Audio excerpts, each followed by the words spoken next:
Los bienes familiares. Grabación realizada por la profesora María Paz Yáñez, abogada. Las instituciones de los bienes familiares fue incorporado por la Ley 19.335 mediante una modificación al Código Civil en cuya virtud agregó un párrafo y pasó a ser el párrafo segundo del título sexto del libro primero del Código Civil, compuesto de 9 artículos del artículo 141 al 149.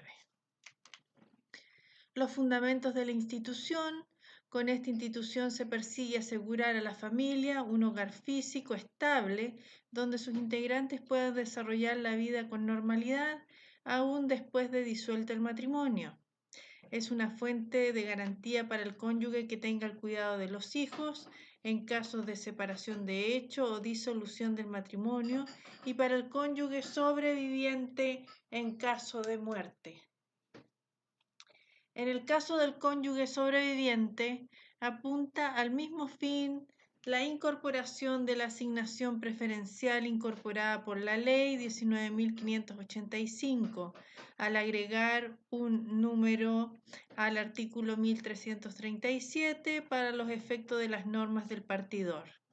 La institución que estamos tratando evita que las disputas patrimoniales entre los cónyuges sobrevivientes y los herederos del otro cónyuge, concluyan con el desarraigo de la residencia habitual de la familia y es una garantía mínima de estabilidad para el cónyuge patrimonial más débil.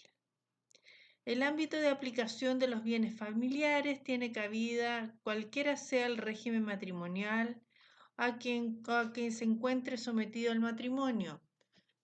Lo declara así en forma expresa la parte final del inciso primero del artículo 141. Por lo demás, si nada se hubiera dicho, de todas formas resultaría por formar parte de este nuevo párrafo. Bienes que pueden ser declarados familiares: el inmueble propiedad de uno o ambos cónyuges que sirva de residencia principal a la familia, los bienes muebles que guardenecen el hogar y los derechos, acciones que los cónyuges tengan en sociedades propietarias del inmueble que sea residencia principal de la familia. Formas de constituir un bien como familiar. Primero, se constituye un bien familiar de un inmueble de propiedad de uno de los cónyuges. El inmueble puede ser propio de uno de los cónyuges, de ambos cónyuges, social o reservado de la mujer. El inmueble tiene que ser la residencia principal de la familia y ello implica que tiene que ser uno solo. Por tanto, no quedan comprendidos en el concepto las casas de veraneo o de descanso. Respecto de la constitución provisoria del bien familiar, la hace la justicia. Con la sola interposición de la demanda transformará provisoriamente en familiar el bien de que se trate. La forma de constituir un bien como bien familiar. En el segundo caso de los bienes que guarnecen el hogar, estamos lo dispuesto en el artículo 574 del Código Civil, que forman el ajuar de la casa. La ley no sea dispuesta en el caso de que la declaración de bien familiar recaiga exclusivamente sobre los bienes muebles que guarnecen el hogar. La declaración tendrá que hacerse, por tanto, por la justicia. Titular de la acción para demandar la constitución de un bien familiar. La acción para demandar la constitución de un bien familiar solo compete al cónyuge no propietario. Los hijos, en consecuencia, no son titulares de ella aun cuando puedan resultar beneficiados con la declaración. Respecto de la constitución de bien familiar de acciones y derechos del cónyuge en la sociedad propietaria del bien raíz en que tiene la residencia principal la familia. 1. Que la familia tenga su residencia principal en un inmueble que sea de propiedad de una sociedad. Y 2. Que uno o ambos cónyuges tengan acciones o derechos en una sociedad.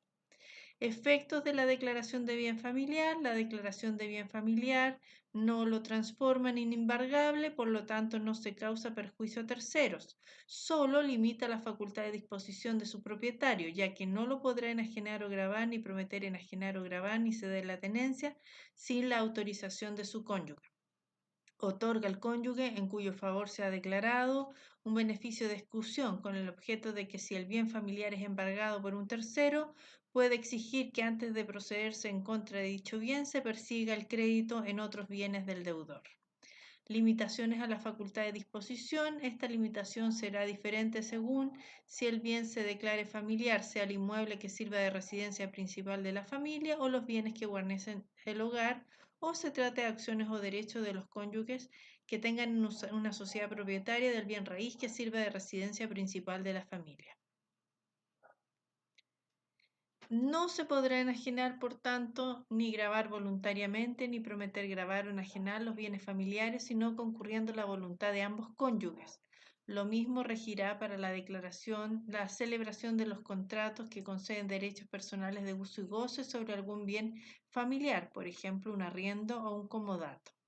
La autorización debe ser específica y otorgada por escrito, por escritura pública, si el acto exigiera esa solemnidad, o interviniendo expresa y directamente de cualquier modo en el mismo. Podrá prestarse en todo caso por medio de mandato especial que conste por escrito o por escritura pública según sea el caso.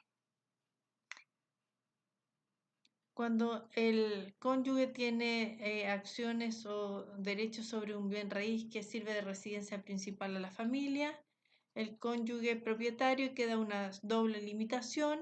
No puede disponer de los derechos a acciones en la sociedad sino con autorización del otro cónyuge o de la justicia en subsidio, y requiere de la voluntad del otro cónyuge para realizar los actos que deba hacer como socio accionista, siempre que recaigan sobre el bien familiar. Autorización judicial en subsidio. El cónyuge, la voluntad del cónyuge no propietario de un bien familiar podrá ser suplida por el juez en caso de imposibilidad o negativa que no se funde en el interés de la familia. El juez resolverá previa audiencia a la que será citado el cónyuge en caso de negativa de éste. ¿Qué pasa con el beneficio de exclusión en favor del cónyuge beneficiado con la declaración de bien familiar?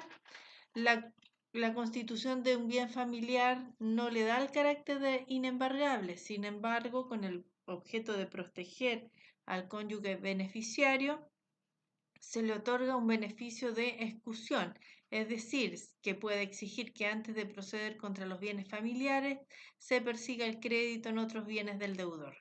Este beneficio se debe hacer valer como excepción dilatoria. Notificación al cónyuge no propietario del mandamiento de ejecución. Cada vez en virtud de una acción ejecutiva deducida por un tercero acreedor se imponga el embargo de algún bien familiar de propiedad del cónyuge deudor, el juez dispondrá se notifique personalmente el mandamiento correspondiente al cónyuge no propietario. Esta notificación no afectará los derechos o acciones del cónyuge no propietario sobre dichos bienes. La finalidad de esta notificación es que el cónyuge no propietario pueda plantear el beneficio de exclusión mediante la correspondiente excepción. Tribunal competente para conocer el procedimiento de constitución de estos derechos, los tribunales de familia. ¿Cómo se puede realizar la desafectación de un bien familiar? Por acuerdo de los cónyuges, en caso que cuando se refiere a un inmueble debe constar por escritura pública, de que debe anotarse al margen de la inscripción respectiva, por resolución judicial recaída en un juicio seguido por el cónyuge propietario en contra del cónyuge no propietario, fundado en que el bien no está destinado a estos fines, es decir, que no sirve de residencia principal de la familia, si se trata de un inmueble o tratándose de muebles que no guarnecen en el hogar común, lo que deberá probar. Muchas gracias.